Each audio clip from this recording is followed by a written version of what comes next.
मित्र नमस्कार। प्राकृतिक खेती या खेती, मैं चूँकि प्राकृतिक खेती के बारे में अक्सर बात करता हूँ और कृषि संस्कृति के नाम से कृषि संस्कृति 1, 2, 3, 4, 5 इस तरीके के मेरे व्हाट्सएप ग्रुप हैं और हर ग्रुप में, एक ग्रुप में तो 950 लोग हैं, नहीं तो किसी में 600 हैं, 500 हैं, 500 हैं, ऐसे। आपस में जो सदस्य हैं, मेरे ग्रुप के जो मेंबर हैं, और वो आपस में कभी कभी लड़ते हैं विचारों को लेकर के, और मैं अक्सर समझाता हूँ। बहुत सारे लोग जो YouTube चैनल से मेरे जुड़े हैं वहाँ सब ठीक है, लेकिन जिन लोगों से मैं अपेक्षा करता हूँ कि आप लोग दुनिया को बदलने निकलिए, तो वो आपस में लड़ते हैं। आज मैं मित्र कुछ आपसे खास बात करना चाहता हूँ। वो खास बात क्या है कि कृषि संस्कृति है। खेती भगवान की पूजा है, और भगवान की पूजा जब हम करते हैं तो इसलिए करते हैं कि मेरे जीवन में सुख एवं समृद्धि आए। पहला सुख निरोगी काया। जब हम कहते हैं ना मुझे सुख चाहिए, तो पहला सुख निरोगी काया। निरोगी काया कहाँ से आएगी? जब हम इस देश में, भारतवर्ष में, जब हम अपनी फसलों के उत्पादन में 3.5 लाख करोड़ रुपए का केमिकल फर्टिलाइजर और 6 से 7 लाख करोड़ रुपए मूल्य का पेस्टिसाइड प्रयोग करेंगे, तो सुख तो गया। पहला सुख निरोगी काया, तो सुख तो गया। क्यों? क्योंकि जब इतना ढेर सारा केमिकल आप खाएंगे, फल में, सब्जी में, अनाज में, तो सुख तो गया। अब रही बात समृद्धि की। समृद्धि का तात्पर्य क्या है? समृद्धि का तात्पर्य कागज का नोट नहीं है मित्र। समृद्धि का मतलब है जिस एनवायरनमेंट में रहता हूं, प्रकृति की जिस व्यवस्था में रहता हूं, उसकी समृद्धि। और अगर उसकी समृद्धि का मुझे ख्याल होता, ज्ञान होता, तो मेरी ज़मीन बंजर ना होती, ज़मीन के नीचे का पानी मैं ना लूटता, ऊपर की बायोडाइवर्सिटी ना मारता। आज सोशल मीडिया में मित्र, जो भी व्यक्ति, जो भी वीडियो आपको ऐसी मिले कि उन्होंने 1 एकड़ खेती से कमाए 35 लाख रुपए, ये समझिए वो झूठ बोल रहा है व्यक्ति। और ऐसी वीडियो की भरमार है। कोई आपको करोड़पति बना रहा है, कोई आपको लखपति बना रहा है। मैंने आज तक किसी किसान को ये नहीं बोला कि आपको मैं धनाढ्य बनाने वाला हूं ना। मेरा विचार, और धनाढ्य बन भी नहीं सकते आप। कब से लोग आपको धनाढ्य बना रहे हैं? कोई बना क्या? हाँ, जो धनाढ्य बनाने की बात आपसे करते हैं वो धनाढ्य बन जाते हैं, क्योंकि कई लोग तो प्लांटिंग मटेरियल बेचते हैं। बहुत सारे लोग प्राकृतिक खेती का उन्होंने रजिस्ट्रेशन करा रखा है कि 7 एकड़ ज़मीन है मेरे पास, मैं प्राकृतिक खेती करता हूँ। उनका नेटवर्क बहुत अच्छा है, समाज में उनकी पकड़ बहुत अच्छी है। तो 50 क्विंटल पैदा करते हैं और 500 क्विंटल बेचते हैं नेचुरल के नाम पर। तो अपना गेहूँ जो है 20 रुपए का गेहूँ, वो 70 रुपए, 80 रुपए, 100 रुपए किलो बेच लेते हैं। ऐसा कुछ करते हैं वो, यानी कि 420 करते हैं, जगलरी करते हैं, लोगों को ब्लब देते हैं। मित्र, मेरा जो टारगेट है ना फार्मर्स का, वो 1, 2, 10, 100, 50, 10,000 किसान नहीं। मैं बात करता हूं देश के 14 करोड़ किसानों की। और 14 करोड़ किसानों को कोई भी करोड़पति नहीं बना सकता। तो मैं आपसे निवेदन करता हूं कि मेरा जो कॉन्सेप्ट है प्राकृतिक खेती का, पहला कॉन्सेप्ट है कि बाजार में आपको 1 रुपया भी लेके ना जाना पड़े, यानी निवेश के नाम पर कुछ भी ना लाना पड़े, सब कुछ आपके खेत के आसपास है। जो व्यक्ति आपको बाजार भेज रहा है कि हींग ले आना, मट्ठा ले आना, फिटकरी ले आना, ऐसा कुछ भी नहीं है। हमारी जमीन में सारे एलिमेंट हैं, सारे मिनरल, सारी धातुएं, सब कुछ तो धरती माँ में है ना। धरती माँ को देना है तो आप अपना प्यार दीजिए, आप अपने भाव दीजिए, आप अपना श्रम दीजिए। माँ को कुछ ज़रूरत नहीं है। माँ इतनी सामर्थ्यवान है कि वो सब आपको सब कुछ दे सकती है। हम उसको क्या दे सकते? तो अभी तक तो मैं रासायनिक खेती कर रहा था। आज की तारीख में लोगों ने कहा नहीं, प्राकृतिक खेती करनी पड़ेगी। एक ही विकल्प है खुशी पाने का, धनाढ्य बनने का, प्राकृतिक खेती। तो प्राकृतिक खेती का मतलब ये है, फिर बताऊं, प्राकृतिक खेती का मतलब है ये विचारों की पवित्रता, परमात्मा के प्रति, पंचमहाभूत यानी भगवान के प्रति आपका भाव पवित्र होना चाहिए। ये प्रकृति भगवान है, ये प्रकृति मेरी माँ है।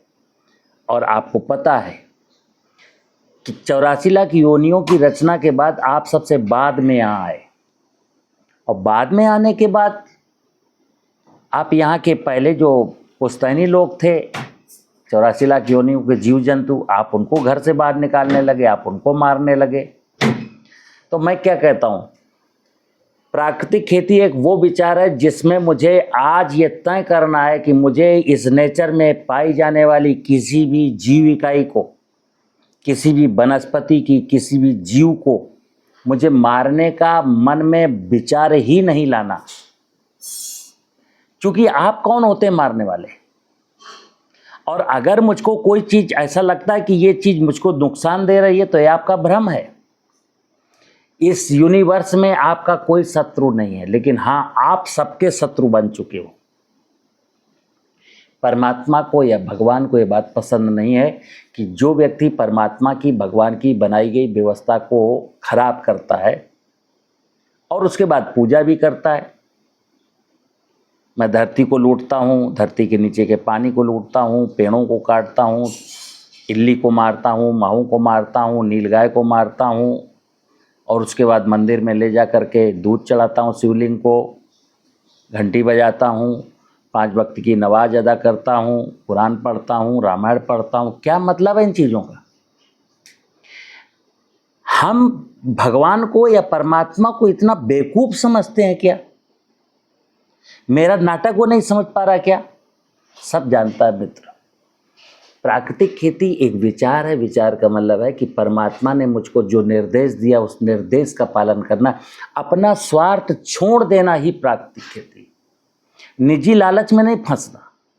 और जब आप निजी लालच में अपने स्वार्थों को त्याग देते हैं तो मैं फिर बता दूं, जिसने अपनी सौंप दी प्रभु को लंबी डोर, उलझ कभी शक्ति नहीं पकड़े नंद किशोर। आज प्रश्न आय बढ़ाने का नहीं है, और आय बढ़ाने का अगर माइंड में कुछ चल रहा है तो आपकी आय घटने वाली है। लेकिन आय बढ़ाने का सपना छोड़ करके मुझे प्रकृति की सेवा करनी है, धरती को उपजाऊ बनाना है, धरती में 1% से ज़्यादा ह्यूमस करना है, धरती के ऊपर भूगर्भ जल को ऊपर लाना है, धरती के ऊपर की बायोडाइवर्सिटी सुधारनी है, ऐसा अगर आपके मन में ख्याल आता है तो फिर समझ लीजिए भगवान ने आपको वचन दिया है, जो इच्छा करिहो मनमाही, राम कृपा कछ दुर्लभ नाहि। आपकी जो भी अभिलाषा होगी वो परमात्मा पूरी करेगा, लेकिन उसके लिए आपको भी कुछ करना पड़ेगा। तो आज का विषय लाभ का नहीं है। आज का विषय मित्र ये है कि आप ये देखिए कि आप जिंदा भी रह पाएंगे कि नहीं। जैसा माहौल हमने नेचर का बना दिया है, सॉइल को बंजर कर रहा हूँ, पानी लूट रहा हूँ, बायोडाइवर्सिटी नष्ट कर रहा हूँ, क्या आपको लगता है कि आपके बच्चे यहाँ सुखपूर्वक जी पाएंगे? हमें तो नहीं लगता। और अगर जिसको ऐसा लगता है कि नहीं नहीं हमारे बच्चे भी सुखपूर्वक जिएंगे, तो आप फिर आपकी नज़रें वीक हो चुकी हैं।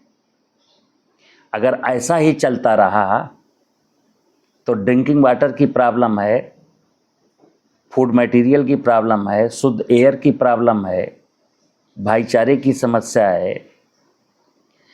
तो ये सब कुछ हमारे जीवन में आनंद की अनुभूति हो, हमको आनंद की प्राप्ति हो। खेती कागज के नोट के लिए नहीं करनी है।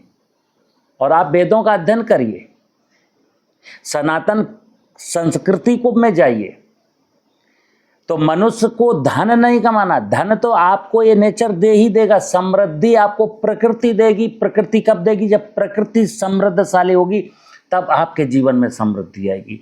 प्रकृति जब समृद्धशाली नहीं होगी तो आपके जीवन में समृद्धि कहाँ से आ जाएगी? और जब प्रकृति हेल्दी होगी तब आप हेल्दी होंगे, क्योंकि प्रकृति हेल्दी होगी तो वाटर हेल्दी होगा, एयर हेल्दी होगी, फूड मटेरियल हेल्दी होगा, तब आप हेल्दी हो पाएंगे। तो मैं अपने ग्रुप के सदस्यों से निवेदन करता हूँ।